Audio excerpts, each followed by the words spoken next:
امریکہ نے وینزویلا پر حملہ کر دیا۔ صدر مادورو اور ان کی اہلیہ کو گرفتار کر کے ملک سے باہر منتقل کر دیا۔ صدر ٹرمپ کی وینزویلا پر حملے اور مادورو کو گرفتار کرنے کی تصدیق۔ کہا وینزویلا اور اس کی قیادت کے خلاف بڑے پیمانے پر کیا گیا آپریشن کامیاب رہا۔ امریکی فورسز نے مادورو کو گرفتار کر کے بحری جہاز پر منتقل کیا جو نیو یارک آ رہا ہے۔ میں نے سب کچھ ٹیلی ویژن شو کی طرح دیکھا۔ وینزویلا کی اگلی حکومت کے لیے سوچ رہے ہیں۔ ماریا کورینا ماچاڈو بھی امیدوار ہو سکتی ہیں۔ امریکی حملوں سے دارالحکومت کاراکس گونج اٹھا۔ ایئرپورٹ اور فوجی تنصیبات کے قریب دھماکے، دفاعی ہیڈ کوارٹرز اور فوجی تنصیبات پر شدید بمباری کی گئی۔ حملوں میں فوجی اہلکاروں سمیت 100 افراد کے ہلاک ہونے کی اطلاعات۔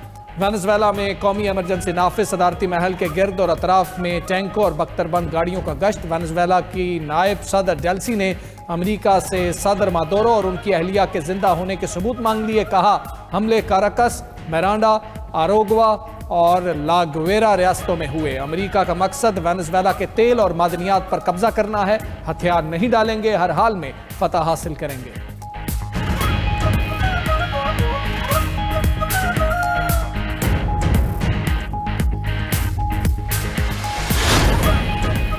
امریکی وزیر خارجہ مارکو روبیو کا مادورو اور ان کی اہلیہ پر امریکہ میں فوجداری مقدمہ چلانے کا اعلان۔ کہا مادورو منشیات اور دہشت گردی میں ملوث تنظیم کے سربراہ ہیں۔ ان پر منشیات، اسمگلنگ اور تباہ کن ہتھیار رکھنے کے الزامات کے تحت فرد جرم عائد کی جا چکی۔ اب وہ امریکی عدالتوں میں انصاف کا سامنا کریں گے۔ وینزویلا میں اب مزید کوئی کارروائی متوقع نہیں۔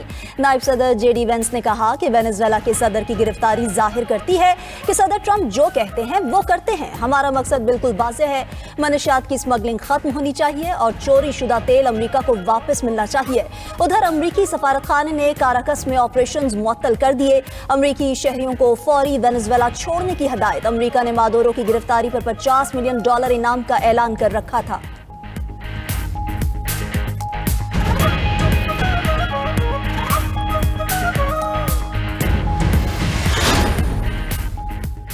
وینزویلا نے اقوام متحدہ کی سلامتی کونسل کا ہنگامی اجلاس بلانے کا مطالبہ کر دیا۔ امریکی حملے پر اقوام متحدہ سے فوری کارروائی کا مطالبہ۔ روس، ایران، کولمبیا اور کیوبا کی امریکی حملوں کی مذمت۔ ایران نے وینزویلا پر حملے کو بین الاقوامی قانون کی کھلی خلاف ورزی قرار دیا۔ حملہ علاقائی استحکام کے لیے خطرہ ہے، اقوام متحدہ فوری کارروائی کرے۔ روسی وزارت خارجہ نے بیان میں کہا امریکی کارروائی وینزویلا کی سلامتی پر حملہ ہے، اس کی خود مختاری اور دفاع کے حق کی حمایت کرتے ہیں۔ کیوبا نے امریکی حملے کو کھلی جارحیت قرار دے دیا۔ کولمبیا کا بھی کشیدگی میں اضافے پر تشویش کا اظہار۔ وینزویلا کے ساتھ سرحد پر فوج تعینات کرنے کا اعلان۔ ٹرینیڈاڈ و ٹوباگو کا غیر جانبدار رہنے کا اعلان۔ وزیر اعظم نے واضح کیا کہ وہ کسی فوجی اتحاد کا حصہ نہیں۔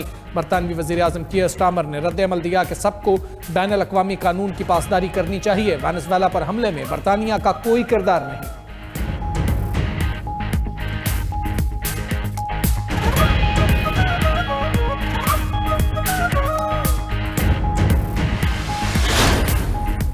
ایران دشمن کے سامنے جھکے گا نہ پیچھے ہٹے گا۔ ہم ایک بار پھر خدائی مدد اور فضل سے دشمن کو گھٹنے ٹیکنے پر مجبور کریں گے۔ ایرانی سپریم لیڈر آیت اللہ خامنائی کا امریکی صدر کی دھمکیوں پر رد عمل۔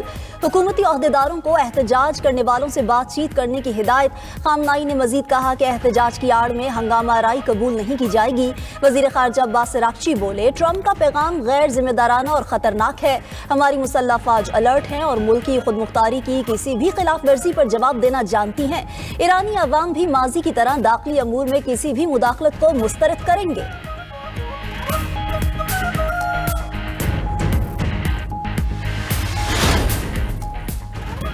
ایران کا اقوام متحدہ سے ڈونلڈ ٹرمپ کی دھمکیوں پر فوری رد عمل دینے کا مطالبہ۔ اقوام متحدہ میں ایرانی سفیر کا UN سیکرٹری جنرل اور صدر سلامتی کونسل کو خط۔ ٹرمپ کی دھمکی کی مذمت کرنے کا مطالبہ۔ ایرانی سفیر نے خط میں کہا امریکی صدر کا بیان اقوام متحدہ کے چارٹر اور عالمی قوانین کی سنگین خلاف ورزی ہے۔ بے امنی بھڑکانے کی کوئی بھی کوشش ایرانی خود مختاری کی خلاف ورزی ہے۔ ایران اپنی خود مختاری کے دفاع کا حق رکھتا ہے۔ جارحیت کا مناسب اور فیصلہ کن جواب دیا جائے گا اور کسی بھی ممکنہ کشیدگی کی ذمہ داری امریکہ پر عائد ہوگی۔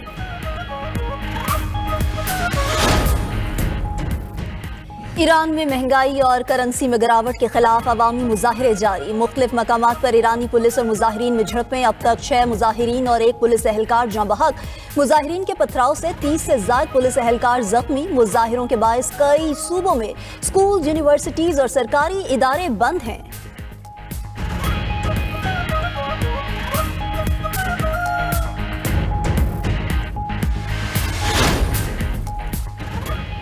نائب وزیر اعظم اسحاق ڈار خطے کی صورتحال پر بھی متحرک، سعودی عرب، امارات اور ترکی کے وزراء خارجہ سے رابطے، شہزادہ فیصل بن فرحان سے گفتگو میں خطے کی تازہ صورتحال پر تبادلہ خیال، یمن سے متعلق سعودی وزارت خارجہ کے بیان کا خیر مقدم۔ اسحاق ڈار نے تنازع یمن کے پرامن حل کے لیے تمام فریقین کو ثالثی کی پیشکش کو سراہا۔ نائب وزیر اعظم کا UAE کے ہم منصب شیخ عبداللہ بن زائد سے بھی رابطہ، علاقائی صورتحال میں بہتری اور مثبت پیش رفت پر اطمینان کا اظہار۔ اسحاق ڈار کی ترک ہم منصب سے بھی ٹیلی فونک گفتگو، خطے کے مسائل کا حل مذاکرات اور سفارتکاری کے ذریعے کرنے پر اتفاق۔ نائب وزیر اعظم اسحاق ڈار بیجنگ پہنچ گئے، کل پاک چین وزراء خارجہ اسٹریٹجک ڈائیلاگ میں شرکت کریں گے۔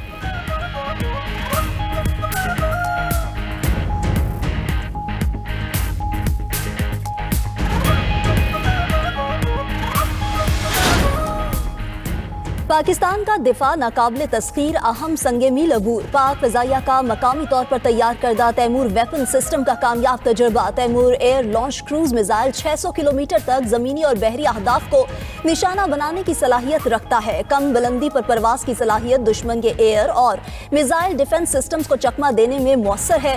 تیمور کروز میزائل جدید نیویگیشن اور گائیڈنس سسٹم سے لیس علاقائی سیکیورٹی ماحول میں پاکستان کے قابل اعتماد دفاع کو مضبوط بناتا ہے۔ صدر، وزیر اعظم اور air chief marshal Zaheer Ahmed Babar Sidhu کی کامیاب تجربے پر سائنسدانوں اور انجینئرز کو مبارکباد۔ صدر مملکت نے کہا کہ مقامی سطح پر جدید ہتھیاروں کی تیاری قومی صلاحیت، عزم اور ادارہ جاتی مہارت کی واضح عکاس ہے۔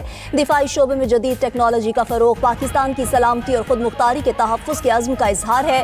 وزیر اعظم شہباز شریف نے کہا کہ تیمور ویپن سسٹم کی بدولت ملک کا دفاع مزید مستحکم ہوگا۔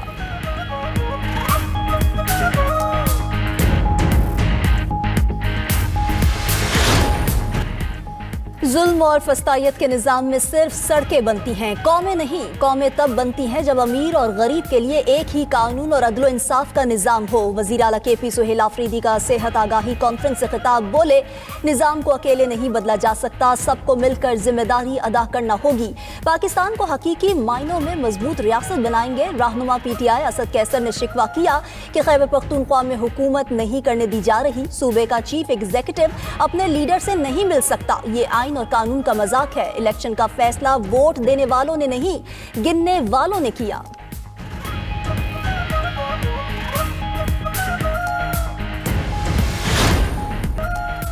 سندھ کے سینئر وزیر شرجیل میمن کا کہنا ہے حقائق کے منافی، نفرت پر مبنی بیانات اور سستے نعروں سے تاریخ نہیں بدلی جا سکتی۔ کراچی کے مسائل سے پیپلز پارٹی نہ کبھی غافل رہی ہے اور نہ آج ہے۔ ادھر میئر کراچی مرتضی وہاب کا وزیر اعلیٰ خیبر پختونخوا کو کراچی آنے پر ویلکم کرنے کا اعلان، کہا سہیل آفریدی عوامی نمائندے ہیں، KMC ان کو ویلکم کرے گی، سہیل آفریدی کو برگر کھلائیں گے اور اجرک پہنائیں گے۔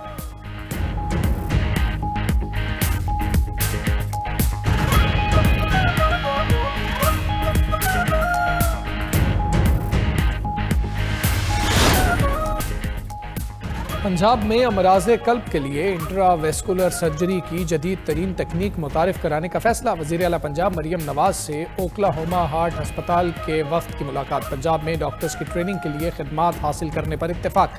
مریم نواز کی انٹرا ویسکولر سرجری کے لیے جدید طبی آلات کی خریداری کی ہدایت۔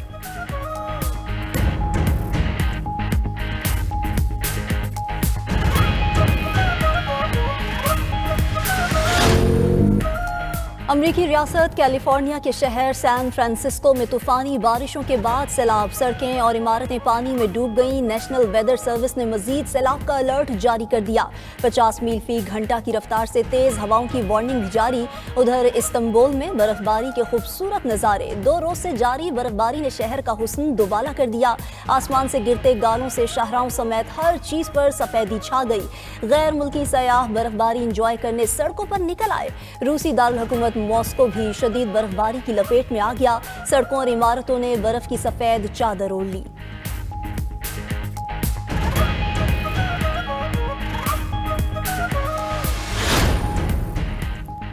چین کے شہر گوانگزو کے سابق میئر کو بدعنوانی کے جرم پر سزائے موت۔ پولیس چھاپے کے دوران میئر یونگ یی کے گھر سے 13.5 ٹن سونے کی اینٹیں، 23 ٹن نقد رقم اور قیمتی گاڑیوں کا ذخیرہ برآمد۔ وانگ یی پر رشوت لینے، اختیارات کے ناجائز استعمال اور سرکاری خزانے کو بڑے پیمانے پر نقصان پہنچانے کے الزامات ثابت ہوئے۔